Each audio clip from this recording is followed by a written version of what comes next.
Buenas tardes, Día Político por TSI. Tengo dos distinguidos invitados. Quiero saludar primero aquí por el orden, ¿verdad? Abogada Melissa Elvir, ¿cómo está usted? Muy bien, y licenciado Ramón Matute, gracias por el espacio, gracias por la invitación y gracias a toda su audiencia también por el espacio que nos están ofreciendo en su casa. Abogado Kelvin Aguirre, ex consejero del CNE, gracias por estar con nosotros. Muchas gracias, Ramón, Melissa, por estar acá en Día Político, en un tema de que son las elecciones primarias e internas que se van a celebrar a pocas horas, el domingo 9 de marzo, y poder orientar e informar al pueblo hondureño de cara a este proceso histórico. Confiable el proceso, confiable la TREV, confiable la biometría, aunque no se contrató la empresa auditora a tiempo. Abogada Melissa. Qué difícil pregunta, porque en realidad uno lo que quiere es realmente responder un sí con dureza, con certeza, pero realmente las expresiones de los consejeros de los últimos días no es lo que nos está brindando, ¿verdad? Sobre todo ante un foro público donde quisieron demostrar de repente inclusive cuotas de poder, o sea, eso no le genera confianza al proceso. Al final lo que necesitamos es realmente que los consejeros, del Consejo Nacional Electoral realmente puedan tener un solo discurso en el sentido de generar confianza, transparencia, seguridad de que realmente se va a respetar la voluntad de la ciudadanía, que se va a respetar la legitimidad de lo que los ciudadanos escojamos en estas elecciones primarias e internas, a pesar de que se supone que es solamente para militantes. Esperemos que también los independientes en realidad salgan a votar por el candidato que más les convenga. Esta legitimidad que habla la abogada Elvir, abogado Aguirre, está sustentada, si podemos llamarlo así, en estos sistemas que se van a aplicar, tanto TREV como biometría. Bueno, la doctrina en materia electoral ya establece para que un proceso tenga esa integridad, esa transparencia electoral, el elemento para poder valorarlo es la participación, más allá de la tecnología electoral. Entonces, ahí vamos a ver de cuánto va a ser la participación en este proceso de elecciones primarias e internas, y de ahí se puede valorar. Y por eso es importante lo que decía Melissa, de generar esa confianza, de generar esa certidumbre en la población hondureña para que puedan acudir masivamente a las urnas. En ese sentido, yo creo que ya se está terminando con una etapa muy importante del proceso, como es la etapa preelectoral, sí, que es la etapa más larga, más extensa de un proceso de elecciones. Vamos ahora a la etapa del día de las elecciones, y ahí se tiene que estar pendiente la observación electoral, tanto nacional como internacional, y la ciudadanía hondureña como veedores del proceso, si se va a abrir a la hora indicada las juntas receptoras de votos, si se va a desarrollar la votación de manera normal, sin ningún obstáculo, que no haya violencia política tampoco el día de la elección, y luego que se cierre a la hora indicada, que no se quede ningún hondureño sin poder ejercer el sufragio adentro de un recinto electoral, que no lo dejen votar. Son todas esas mediciones que se deben hacer ya en esa etapa también que vamos a llevar a cabo en la jornada electoral, el día D de las elecciones, y luego la etapa postelectoral, que va encaminado a lo que usted preguntaba, Ramón, que es la transmisión de resultados, ¿no? Después de la elección, que sea efectivo, que genere certidumbre, que se sepa quién es el que ganó por parte del Consejo Nacional Electoral, que son los resultados oficiales los que valen, que el pueblo hondureño se acueste ese día sabiendo quiénes son los candidatos que han ganado, ¿verdad? Principalmente en el nivel electivo presidencial, y luego también la etapa postelectoral sobre la resolución de controversias, porque van a haber controversias de impugnaciones, de apelaciones. Entonces todas esas etapas se tienen que valorar en su conjunto. Ahora, porque todas son importantes, sí, y eso es lo que le va a dar esa integridad al proceso, de la transparencia, la imparcialidad, para que sean unas elecciones justas, transparentes y democráticas. La integridad en cuanto a la transmisión de resultados, ¿cómo lo visualiza usted? Bueno, yo creo que no, el tema biométrico pues da algún sentido y creo que es el momento justo en realidad de prueba antes de las elecciones generales, sobre todo porque creo que hay más participación masiva dentro de las elecciones generales al final del cabo, ¿verdad? O es lo que esperamos todos como buenos hondureños en los que tenemos el deber de elegir a nuestras próximas autoridades. Creo que el tema biométrico va a ser un elemento.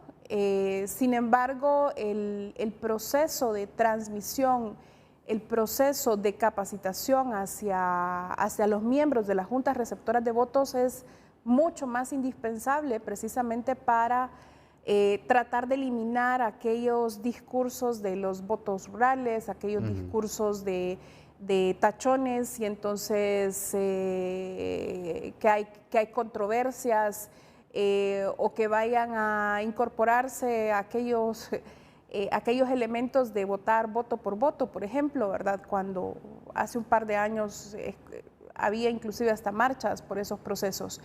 Yo realmente espero que la transmisión de resultados sea lo más efectivo posible, que la tecnología sea realmente un apoyo para el Consejo Nacional Electoral en este proceso particular, con el escaneo de las actas electorales, que realmente el tema municipal y el tema departamental realmente sea bien organizado también para que esa transmisión sea efectiva, pero sobre todo entonces que también podamos verla desde distintos puntos de vista, desde distintas trincheras, esos procesos de transmisión.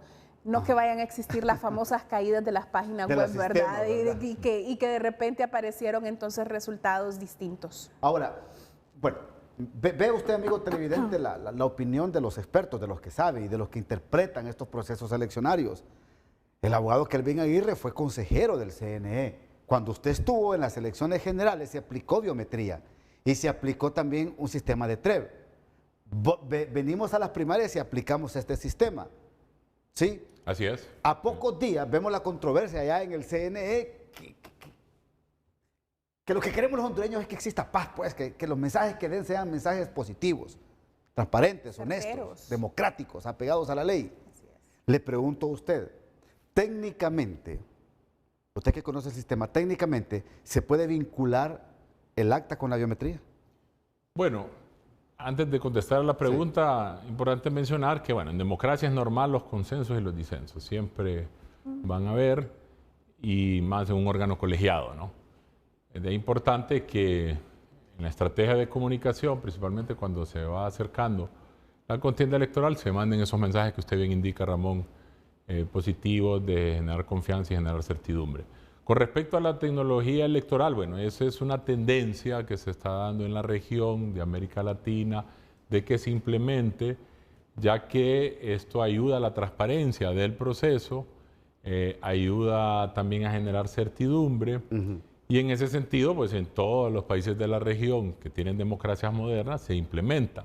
En el proceso de elecciones pasadas, el cual tuve el honor de presidir, fue un avance. Y no porque lo diga yo, sino que así lo dicen los informes de las misiones de observación electoral, tanto de la OEA como de la Unión Europea. E incluso dice que la biometría, el informe de la misión de observación electoral de la OEA, operó satisfactoriamente.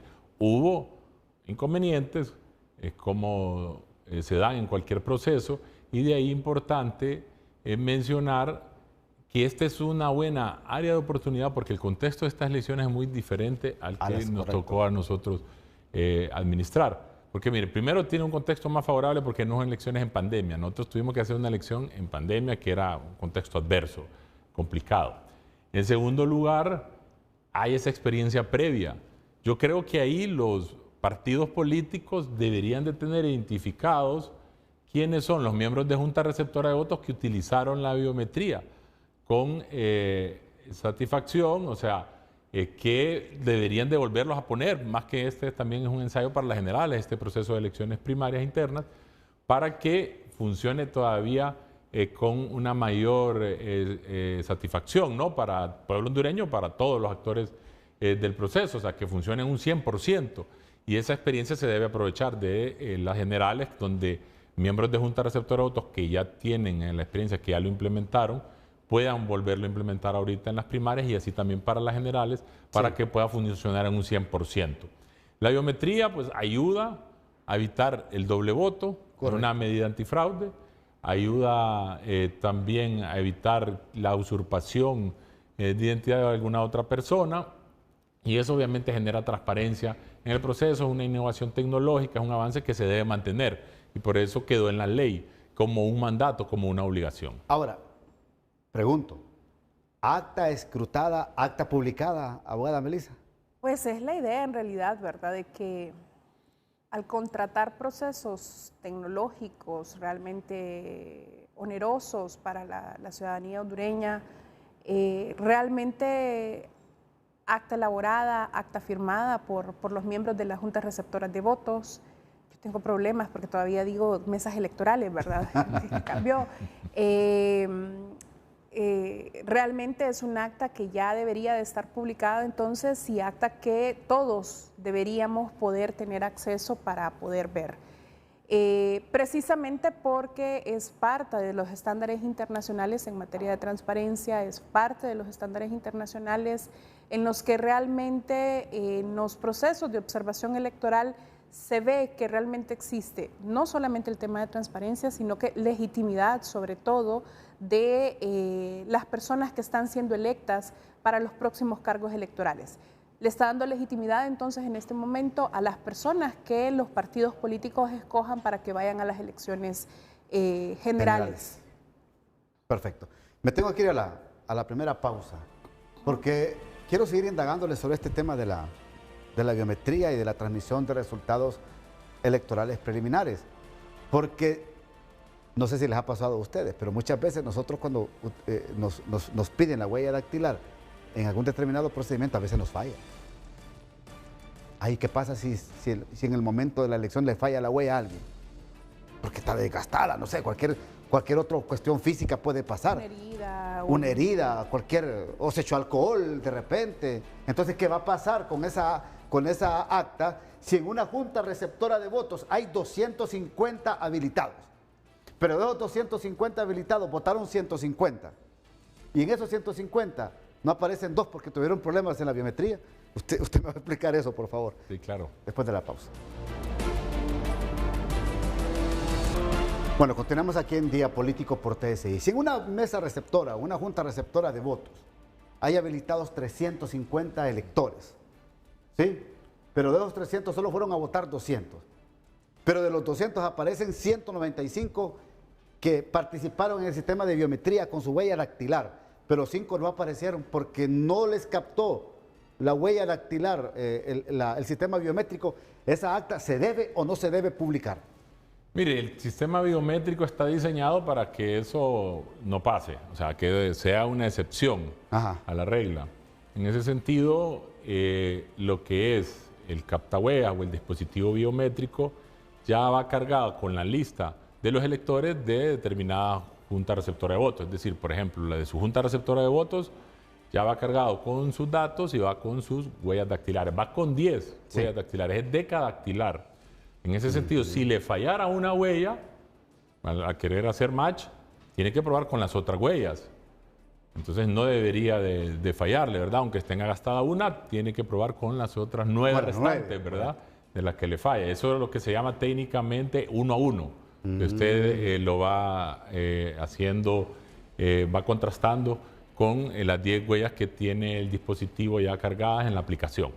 Luego, si aún así fallara, ¿verdad? Las 10 huellas dactilares, está la opción del enrolamiento, que el dispositivo ya lo tiene configurado, que por ejemplo los miembros de juntas receptoras de votos, ellos no van a ir en el dispositivo, en ese listado, ¿verdad? No van las huellas. Entonces, antes de que inicie la jornada de votación, es decir, aproximadamente a las 5:45 de la mañana, ellos tienen que hacer una prueba y antes de iniciar también se tienen que enrolar. Y eso le da ese aplicativo del dispositivo biométrico que puedan ellos incluso tomarle una foto, registrar las huellas, ¿verdad? En el caso de los miembros de la Junta Receptora de Votos.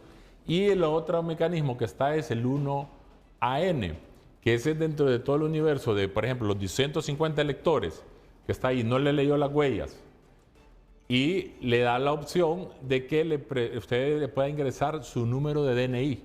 Entonces le ingresan su número de DNI y entonces ahí va a aparecer usted. Entonces van a ver que es la misma foto y todo y por lo tanto ahí no debería de haber problema porque lo está haciendo dentro de todo el universo.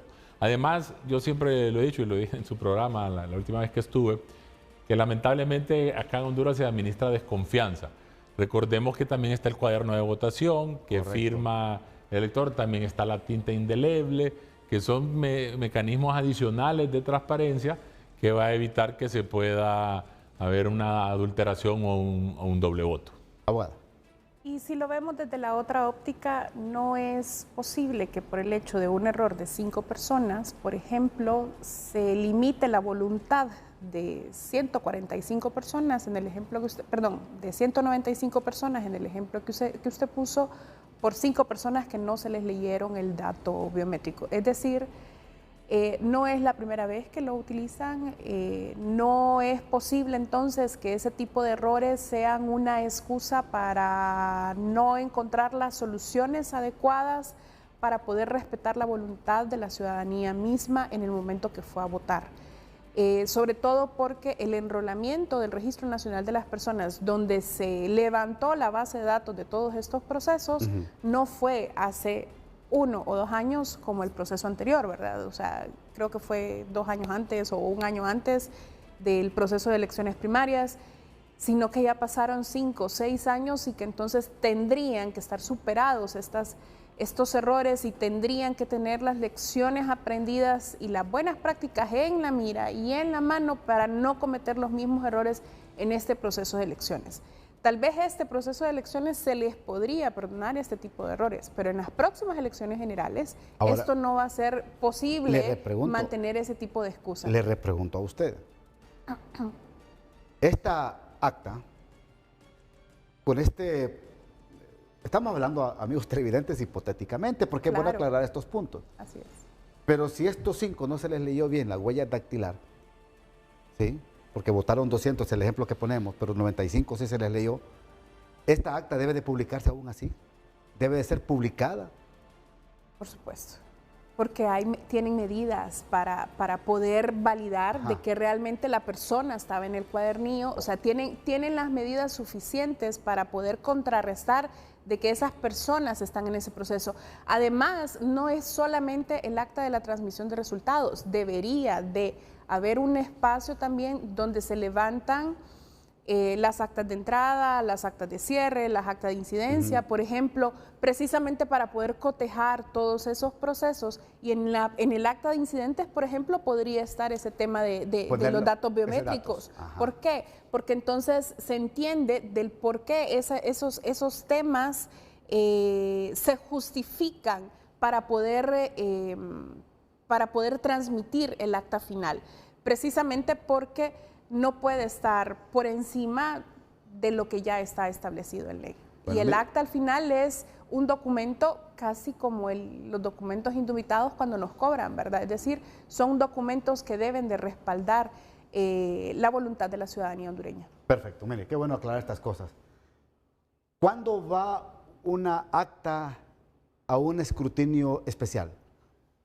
Bueno, Ramón, en ese orden de ideas es importante también mencionar que lo que es la divulgación de los resultados preliminares, según el artículo 279 de la ley electoral, debe ser continuo. O sea, no se debe parar. Y se debe hacer a partir de las 3 horas después de haberse cerrado la Junta Receptora de Votos. Y lo debe hacer el Pleno de Consejeros en una sesión pública. Es decir, a las 8 de la noche deben acatar ese mandato legal. Y debe divulgarse lo que tengan, es decir, la transmisión de las actas que han hecho desde la Junta Receptora de Votos con el custodio informático electoral y deben publicar el porcentaje, indicar cuál es el porcentaje según lo que dice la ley y eso debe ser de manera continua y manera periódica. Ese mandato de ley porque ya quedó de manera obligatoria que se haga. Entonces, que no se haya aplicado la biometría no es una condicionante para que no se publique el acta, no es un requisito de ley. Entonces, se debe de cumplir con ese mandato de la ley, porque recordemos que es una divulgación de resultados preliminares, solo tienen carácter informativo.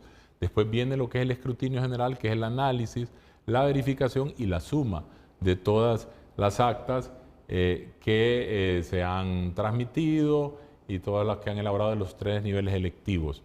En ese sentido, los temas de los escrutinios especiales es cuando hay algunas inconsistencias, como por ejemplo falta del número mínimo de firmas de los miembros de junta receptora de votos. Es decir, si un acta solo tiene una firma, obviamente eso tendría que ir a escrutinio especial porque debe tener al menos 2 de los miembros de la junta receptora de votos o lo que disponga el consejo, ¿no?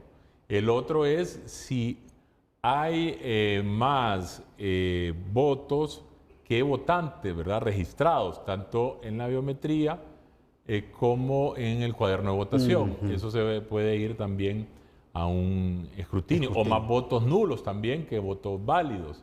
También se hace de que vaya a una verificación. O que vaya manchada. Especial. También que no sea legible. Entonces, esas son las disposiciones por las cuales se va a un escrutinio especial. Pero de ahí importante también mencionar lo que decía Melissa y también usted mencionaba, siempre con el tema de la biometría, que si en un caso hubo problemas con la biometría, por eso está el cuaderno de incidencias. Se indica, por ejemplo, si se va a transmitir una acta que donde no se utilizó la biometría, por ejemplo, se indica en el cuaderno de que no se puede utilizar la biometría porque no funciona el dispositivo, etcétera, pero siempre se debe transmitir porque recordemos que el acta se elabora manual. Entonces se queda ya en incidencia y ahí es donde luego cuando se haga lo que es el escrutinio general, antes de hacer la declaratoria, porque el Consejo Nacional Electoral tiene 30 días para hacer la declaratoria oficial de los ganadores, ahí todas esas se pueden revisar posteriormente porque va a estar ya con la incidencia, pero sí se debe divulgar porque deben cumplir con la ley, ¿verdad?, en la noche de la elección, que establece que debe ser continua la divulgación de resultados preliminares. Voy a la pausa. Ya regreso aquí en Día Político por TSI. Ya se nos fue el tiempo. 1 minuto cada uno, el consejo final para estas elecciones. Aguado.